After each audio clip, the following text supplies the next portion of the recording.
વિદ્યાર્થી મિત્રો, 8મા ચેપ્ટરનો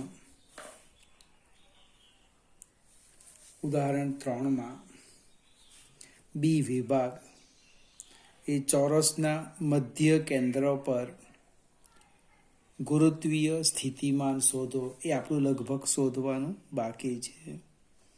હવે ચોરસના કેન્દ્રથી દરેક શિરોબિંદુનું જે અંતર છે એ સરખું આવશે. ધારો કે આર કહીએ, આર આર આર, અને કેટલું આવે તો કે કોઈ એક વિકર્ણ ભાગ્યા 2. એટલે બીજો વિભાગ આપણે જોઈએ. ચોરસના કેન્દ્રથી શિરોબિંદુનું અંતર એને આપણે સ્મોલ આર કહીએ તો કે વિકર્ણ √2l/2. એટલે આર આમ લખાય l/√2. હવે સ્થિતિમાન, ગુરુત્વીય સ્થિતિમાન સંજ્ઞા લઈ લઈએ phi, તો કે -4gm/r. -4gm/r. r ની કિંમત મૂકી દઈએ. -4g small m upon r l/√2. એટલે કે -4√2 gm/l.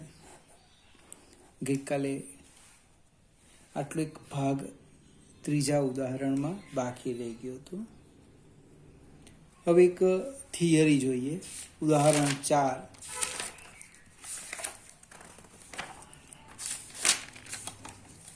એક સરસ મજાની થિયરી છે. બે ઘોડા બતાવેલા છે, આકૃતિ ઓલરેડી આપી છે. બંનેની ત્રિજ્યા સરખી છે.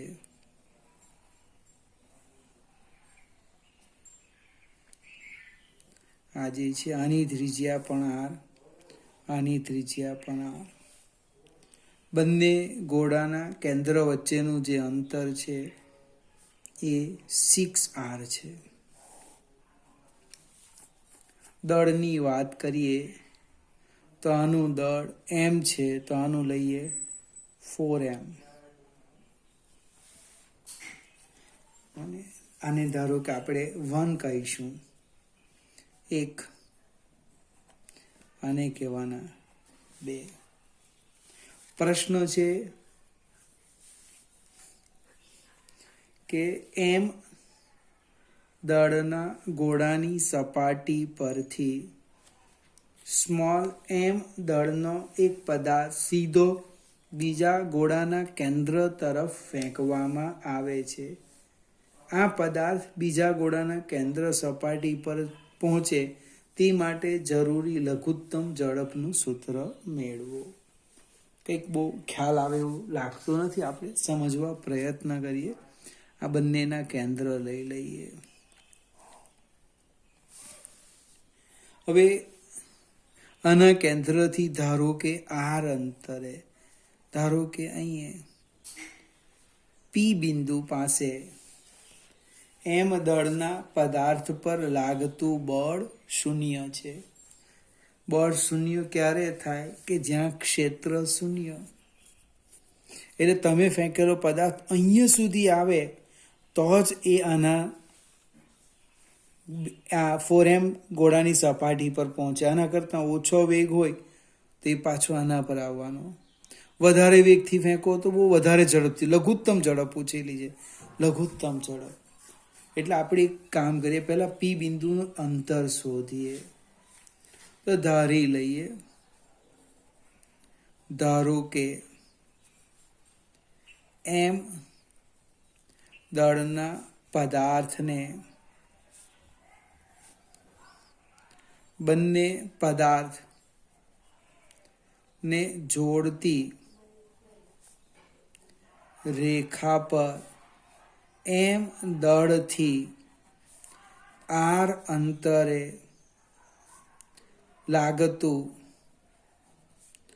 ગુરુત્વાકર્ષી બળ કેટલું થાય? 0 થાય. હવે જો બળ 0 થતું હોય તો મૂલ્ય લખાય F1 બરાબર F2. બંનેના મૂલ્ય સરખા અને દિશા પરસ્પર વિરુદ્ધ. કારણ શું છે? F1 આમ લાગશે આકર્ષણ બળ, F2 આમ લાગશે. જો બંનેના મૂલ્યો સરખા હોય, દિશા પરસ્પર વિરુદ્ધ, તો પરિણામી બળ અહીંયા કેટલું થાય? 0 થાય. એટલે કે G capital M small m અપન R² બરાબર G 4m small m upon 6r minus small r whole square. જો આ અંતર r હોય તો આ જે અંતર થાય 6r માઇનસ સ્મોલ r. સાદું રૂપ આપણે આપીએ જો અહીં ખ્યાલ આવશે. G small m capital M નીકળી જશે, એટલે કે 1/r² 4/6r minus small r whole square. વર્ગમૂળ લઈ લઈએ બંને બાજુથી. 1/r બરાબર 2, 6r minus small r. Cross ગુણાકાર 6r માઇનસ સ્મોલ r બરાબર 2r. આ સામે જશે, અહીંયા સાઈડ પર લખેજો. 6r બરાબર 2r પ્લસ r, માઇનસ સામે જાય એટલે પ્લસ થાય, એટલે કે 3r બરાબર 6r. એનો અર્થ r બરાબર 2r. m દળના પદાર્થના કેન્દ્રથી 2r અંતરે અથવા 4m દળના પદાર્થના કેન્દ્રથી 4r અંતરે કોઈ પણ પદાર્થ મૂકો, તેની પર લાગતું ગુરુત્વાકર્ષી બળ 0 થાય છે. બીજું સ્ટેપ લઈએ આપણે. સ્મોલ r શોધી કાઢ્યું. હવે યાંત્રિક ઉર્જા સંરક્ષણના નિયમની વાત કરીએ તો m દળના પદાર્થની સપાટી પર સ્મોલ m દળના પદાર્થની કુલ ઉર્જા લખીએ તો કુલ ઉર્જા લખાય E બરાબર K પ્લસ U. K કેવી રીતે લખવાના? તો કે 1/2 mv². v એટલે એને v ઝડપથી આપણે ફેંકીએ, minus g capital M small m upon small r. ફરીથી, જ્યાં v એ m દળના પદાર્થની લઘુત્તમ ઝડપ, v શું છે? m દળના પદાર્થની લઘુત્તમ ઝડપ. હવે P બિંદુ પાસે ઉર્જા લખીએ. ફરીથી એક વાત સમજાવું. આપણે બે ઉર્જા સંરક્ષણનો નિયમ લખવાનો, એટલે બે જગ્યાએ ઉર્જા લખવાના છે. એક સપાટી પર અહીંયા, અને બીજું P બિંદુ પાસે.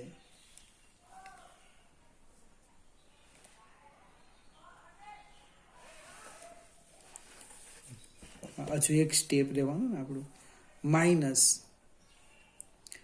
G4m small m by 6r minus small r. કારણ કે આ જે m દળનો પદાર્થ છે એ આના ક્ષેત્રમાં પણ છે, આના ક્ષેત્રમાં પણ છે. હવે સ્મોલ r ની કિંમત મૂકી દઈએ તો શું થાય? E બરાબર 1/2 mv² minus g capital M small m by twice r minus 4 g capital M small m upon 4r 6r minus twice r એટલે 4r થાય.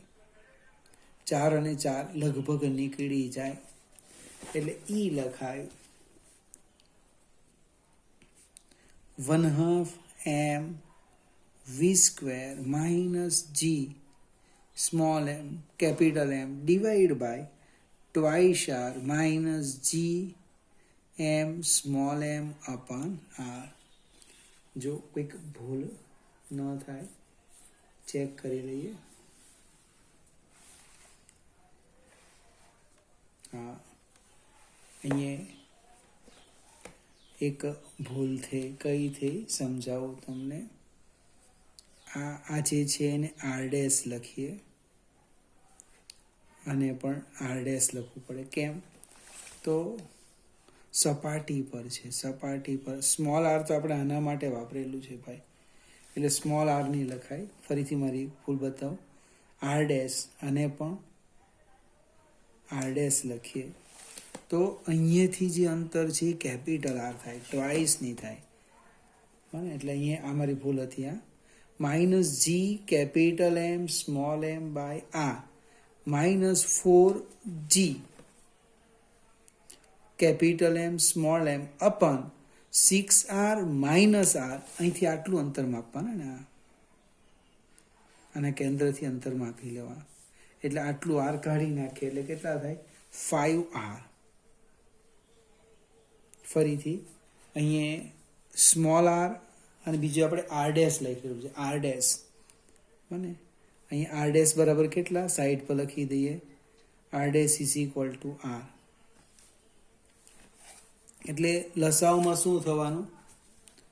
અહીંયા 4 તો રહેવાના જ, આ 5 છે. 4g capital M small m અપન 5r. હવે લસાવો 5r લઈએ એટલે 5 ને 4 9 થાય.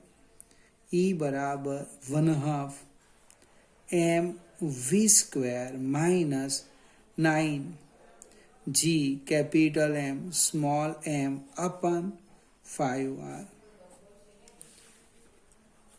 આ આપણી ઉર્જા આવી. ક્યાં આવી? m દળના પદાર્થની સપાટી પર કુલ ઉર્જા આવી, કુલ ઉર્જા. હવે આપણે r અંતરે કુલ ઉર્જા લખીએ. r અંતરે કુલ ઉર્જા એને ધારો કે હું E ડેશ કેમ, તો k plus k dash plus u dash. હવે આપણે જે લઘુત્તમ વેગ v એવો લીધો કે r અંતરે એનો વેગ 0 થઈ જાય, એટલે k ડેશ ઇક્વલ ટુ 0. એટલે E ડેશ બરાબર 0 minus capital G m small m અપન અંતર ટ્વાઇસ r. બને આ જે અંતર છે આ બિંદુ પાસે આ ટ્વાઇસ r થશે ને આ 4r થશે. Minus g capital M 4m, ફરીથી બોલતો હતી, 4m small m upon 4r. 4 નીકળી જશે એટલે E dash minus g capital M small m by twice r minus g capital M small m by r. લસા લઈએ. ટ્વાઇસ r 2 ને 1 3 એટલે E ડેશ થવાના. Minus 3g capital M small m upon twice r. અને સમીકરણ 2 આપો અને સમીકરણ 1 આપો. ઉર્જા સંરક્ષણનો નિયમ લખીએ. ઉર્જા સંરક્ષણનો નિયમ ઈ બરાબર ઈ ડેશ. ઈની કિંમત આપણે લખી દઈએ 1/2 M V square minus 9 G capital M small M upon 5r equal to minus 3 G capital M small M upon twice R. અને સામે લઈ જાઓ એટલે પ્લસ થશે 1/2 એમ વી સ્ક્વેર બરાબર 9g capital M small M upon 5r minus 3 twice R. 10r લસા લઈએ એટલે શું થવાનું 1/2 એમ વી સ્ક્વેર મને 9 દુ 18 જી કેપિટલ એમ સ્મોલ એમ માઇનસ 15 જી એમ સ્મોલ એમ અપન 10r. એટલે સાદું રૂપ આપીએ 1/2 એમ વી સ્ક્વેર 18 માંથી 15 જાય એટલે 3 G capital M small M અપન 10r. જો એક એમ નીકળી જાય 2 નીકળી જશે એટલે વી સ્ક્વેર કેટલા આવવાના 3g capital M by 5r. એનો અર્થ લઘુત્તમ વેગ આવી ગયો. વી બરાબર √3g એમ અપન 5r. ફરીથી વિદ્યાર્થી મિત્રો આ એક એપ્લિકેશન છે. પ્રશ્નો આકૃતિ પરથી સમજી લઈએ. ગણતરી કોણ છે. અહીંયાથી આપણે એમ દળનો પદાર્થને એવી રીતે ફેંકીએ ઓછામાં ઓછા વેગે કે અહીંયા પહોંચે તે લઘુત્તમ વેગ કેટલો જોઈએ તો કે આના કેન્દ્રથી આર અંતરે આ પી બિંદુ પાસે એનું પર લાગતું બળ 0 થાય એનો ઉપયોગ કરીને આપણે શું શોધી કાઢ્યું સ્મોલ આર. હવે આ એમ દળના પદાર્થને આર અંતરે મોકલવા માટેનો વેગ લખ્યો તો એ કેવી રીતે શોધ્યો તો કે યાંત્રિક ઉર્જા સંરક્ષણનો નિયમ. આ બિંદુ પાસે ઉર્જા બરાબર આ બિંદુ પાસે ઉર્જા. અહીંયા માત્ર સ્થિતિ ઉર્જા છે વેગ 0 થશે. અહીંયા ગતિ ઉર્જા વત્તા સ્થિતિ ઉર્જા. ગતિ ઉર્જા સ્થિતિ ઉર્જા તો કે આ તંત્રની વત્તા આ તંત્રની અને અહીંયા સ્થિતિ ઉર્જા આ પદાર્થની વત્તા આ પદાર્થની સરખામણી કરો એટલે આપણો આ જવાબ આવી જાય. ભૂલ થઈ શકે જેવી કે મારે અહીંયા આર ડેશની જગ્યાએ આર લખ્યો તો આર ડેશ એટલે આ અંતર આ કેન્દ્રથી અંતર બને આ થવાનું 5r. એટલે સાદું રૂપ આપો ગોળા એમ દળના પદાર્થની સપાટી પર ઉર્જા શોધી અને આર અંતરે ઉર્જા શોધી સરખામણી કરો એટલે જવાબ આવી જાય. ફરીથી 5 માર્કમાં પૂછી શકાય એક એપ્લિકેશન થઈ ગઈ નિષ્ક્રમણ ઉર્જા પર આધારિત.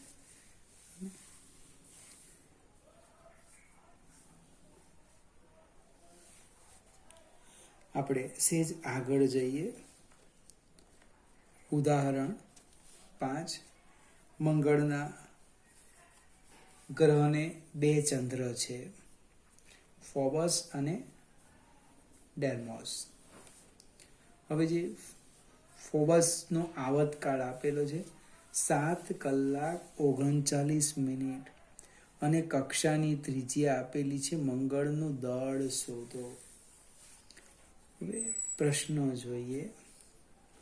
મને કંઈક બહુ ખ્યાલ આવતો નથી. એક હું આવર્તકાળ લખું. ટી 7 કલાક 39 મિનિટ. બીજી એની કક્ષાની ત્રિજ્યા આપી છે આર 9.4 ઇન્ટુ 10⁻³ કિલોમીટર અને કેપિટલ એમ શોધવાનું છે. હવે આવતકાળની વાત કરું, આને આપણે મીટરમાં ફેરવી દઈએ. 9.4 ઇન્ટુ 10⁶ મીટર. અને જે આવતકાળ છે ઉપગ્રહનો 7 કલાક એટલે 7 કલાકની મિનિટ 60 વત્તા 39, એ જે મિનિટ આવે એને આપણે સેકન્ડમાં ફેરવવાની. એટલે લગભગ જવાબ આવે છે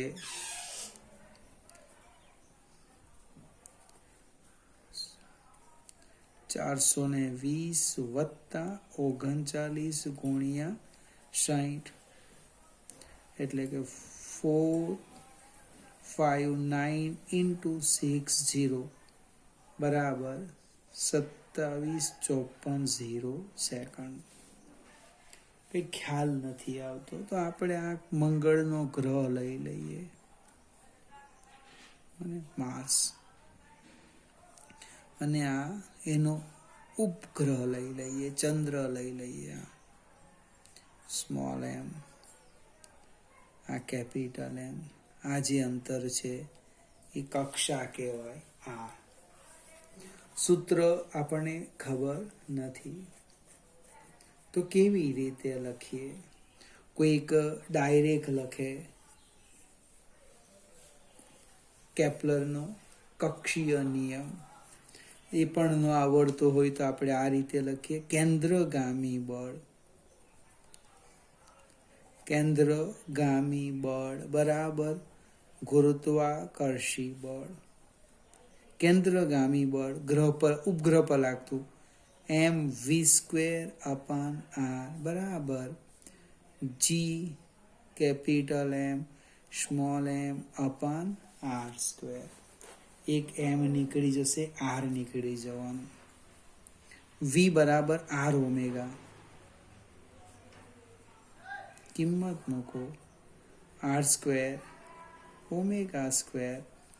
capital G m upon r.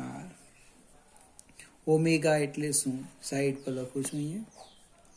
Omega યાદ રાખવાનું 2π/t કોણીય ઝડપ.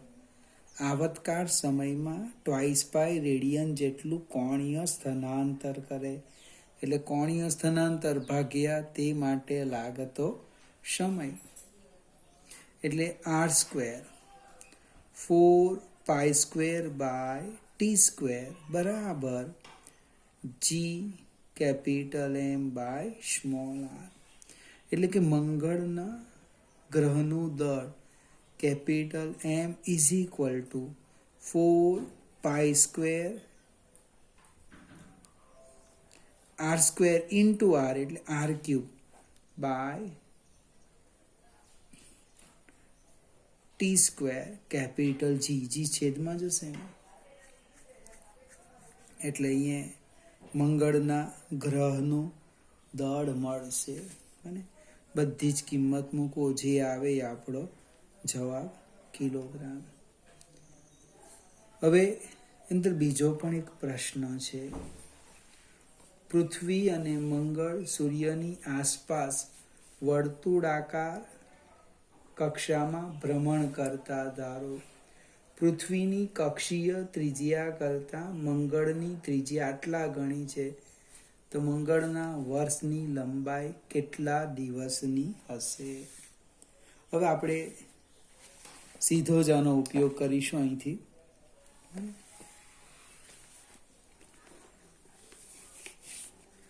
કેપ્લરનો કક્ષીય નિયમ, ત્રીજો નિયમ છે એ લખીશું. મંગળ માર્સ પર M, પૃથ્વી અર્થ પર E લખીશું. એટલે ત્રીજો નિયમ શું છે પહેલા તો એ સમજાવો.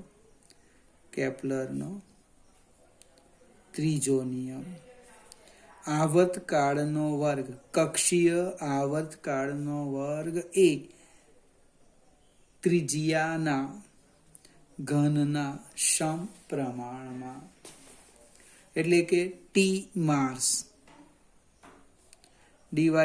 નો સ્ક્વેર ડિવાઈડ બાય t અર્થનો સ્ક્વેર બરાબર t માસ એટલે આર એ માસ સૂર્ય એટલે કક્ષાની ત્રિજ્યાનો ઘન છેદમાં આર અર્થ સૂર્યની કક્ષાનો ઘન.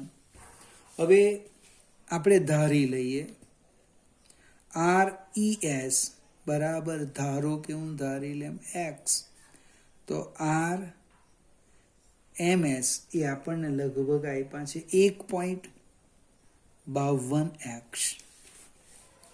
આ કિંમત આપણે આમાં મૂકીશું. બને ટીઈ એ આપણને ખબર છે 365 દિવસ. કેવી રીતના આવે છે વિચારજો, 64 આવે કે 65 આવે. કિંમત મૂકીએ TM² બાય TE² બરાબર 1.52x ડિવાઈડ બાય એક્સ આખાનો ઘન, એટલે લગભગ આ નીકળી જાય છે. એટલે કે TM² બરાબર 1.52નો ઘન ગુણ્યા 365નો વર્ગ. હવે વર્ગમૂળ લઈએ તો કે TM બરાબર 1.52 ઘાત 3/2 ગુણ્યા 365. મિત્રો અહીંયા આપણી મર્યાદા આવે છે ઘન કરવાના, પણ વર્ગમૂળ કેલ્ક્યુલેટરમાં નીકળે છે વર્ગમૂળ પણ, એટલે પેલા ઘન કરો એનું વર્ગમૂળ લેવું અને જે આવે એ આપણો જવાબ. આપણે ગ્રહોની ગતિ માટેનો ત્રીજો નિયમ, તમને જો ધારો કે આવડતું હોય તો અહીંયા પણ સીધું લખાતે અને r³ બરાબર જે GM/4π² ઇન્ટુ T² પણ એ યાદ રાખવું પડે. એના કરતાં આ સરસ કેન્દ્રગામી બળ બરાબર ગુરુત્વાકર્ષી બળ. ફરીથી આજે ખૂબ અગત્યની એક થિયરી છે સમજાવી, અને ત્યાર પછી આ એક્ઝામ્પલ છે બરાબર સમજીને તૈયાર કરજો.